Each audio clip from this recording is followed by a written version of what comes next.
gagawin ko naman ay check ko itong horn pad ng dump truck. So tuloy-tuloy po yung pagbusina kahit na hindi pinipindot.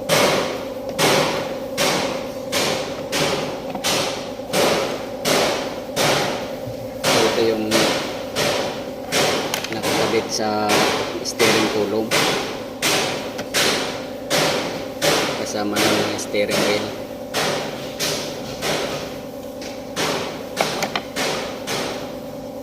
Ito yung pinipindot para patunugin yung busina.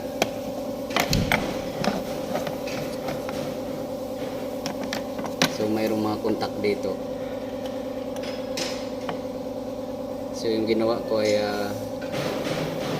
tinanggal ko muna yung isang katambay na dump truck at pinalitan ko at dinaba ko to. Hanapin ko yung problema dito kung nasaan.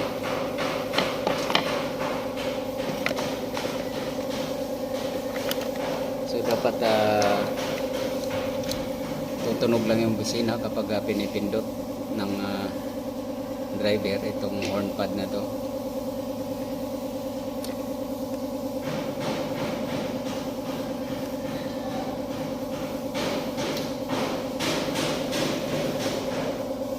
Ayan, may grounded nga. So dapat magkakaroon lang ng reading yan, itong tester na to, kung pinipindot na tong horn pad. So hindi pa natin pinipindot, may reading na kaagad. Ayan, o. So mayroon ng problema siya. So hanapin natin kung alin dito sa dalawa. So dalawang ano kasi ito, linya. Bali ito yung pinaka switch. So mayroon siyang contact sa ilalim. Ayun, no. Kapag kumontak yan at saka lang magdidikit yan, dapat may continuity. So tanggalin natin kung alin dito sa dalawa.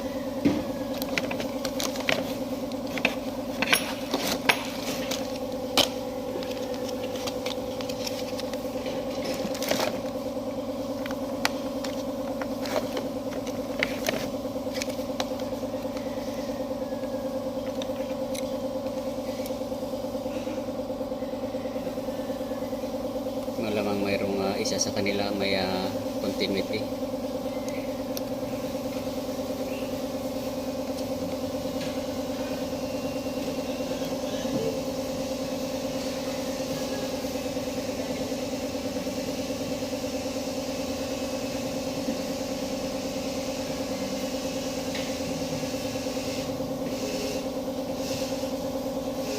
So ito okay siya. Ayan, no, walang reading. Pero kanina nung nakakunik pa yung wire na yan, so may reading siya. Siyempre naka parallel connection kasi itong dalawa, kaya kahit na alin ang may sira sa kanila, so isa lang ang reading niya. Tingnan natin itong isa.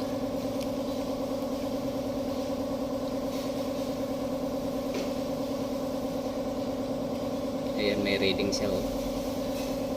So ibig sabihin, ito yung may problema.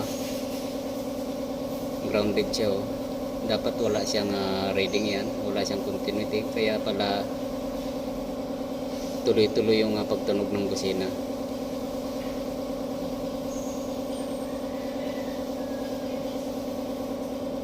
Yan, oh.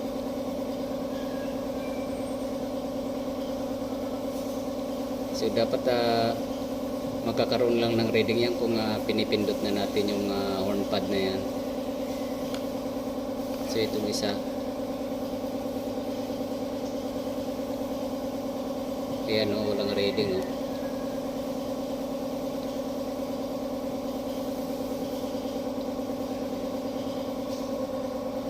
Ayan, so okay itong isa.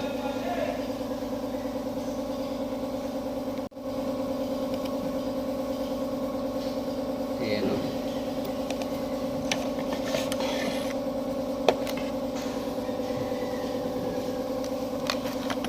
buksan natin ito kung anong naging dahilan. Sa ilalim kasi nito ay mayroon siyang return spring. So kapag pinindot natin, magkakaroon ng magkukontakto. So pag binitawan natin ay babalik siya. So dahil doon sa return spring na nakalagay dito.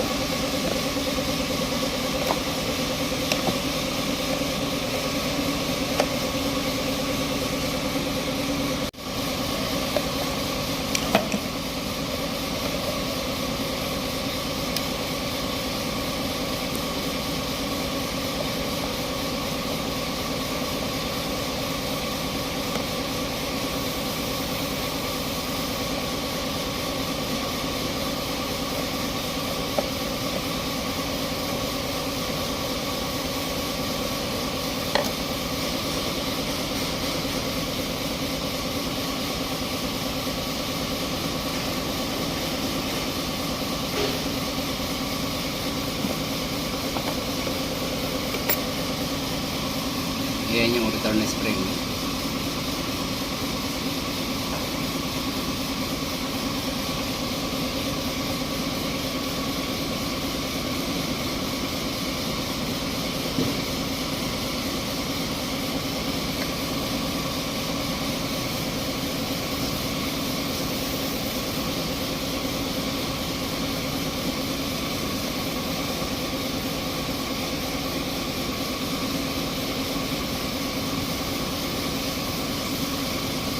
Ayan, ito yung sira.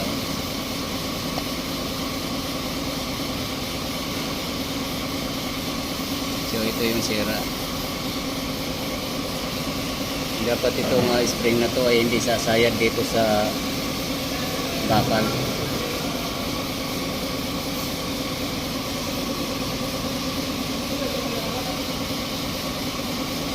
Ayan, oh. So ito yung naging dahilan.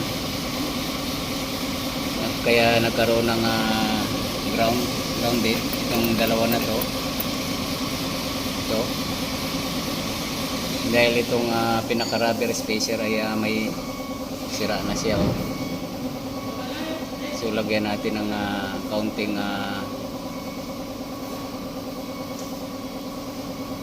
pangharang para wag mag-ground. Wag lumapat dito sa bakal.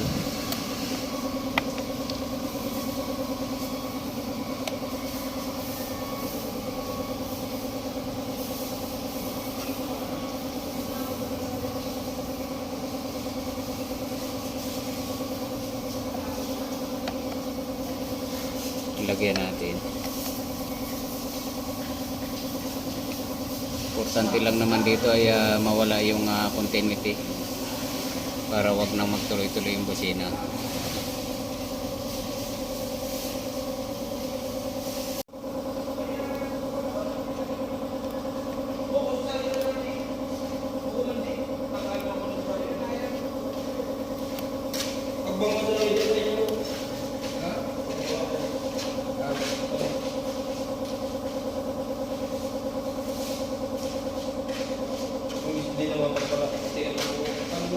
So ito okay na siya. Oh.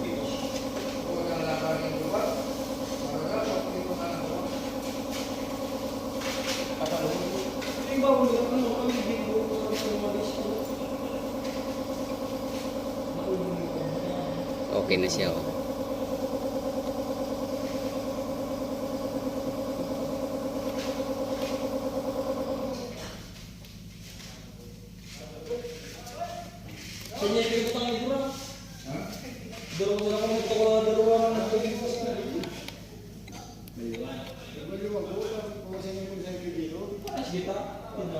Yan, okay na siya.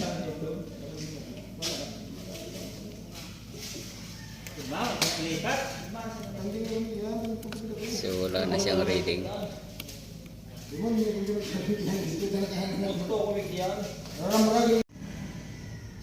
So ito naka-parallel connection na to. So i-checkin natin ulit. Ayan. Dugtong. At dugtong itong isa ulit. So dapat walang reading to.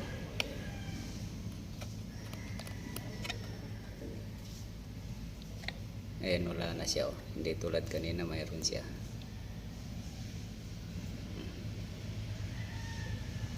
Pipindutin. Pag pinindot to, tsaka lang siya magkakaroon.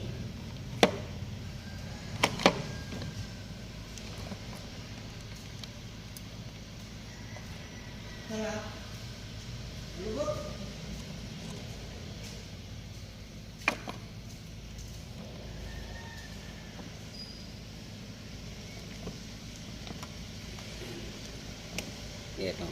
Pag pinipindot ko, tsaka lang siya pumapalo. So ganyan lang dapat. Kanina kasi ay laging may reading siya. Kaya laging gumagana yung busina. So ngayon okay na siya.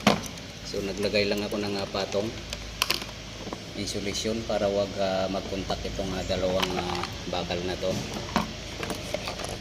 Yan, dalawang patong kasi yan, yung bakal na yan. So dapat hindi magkontak.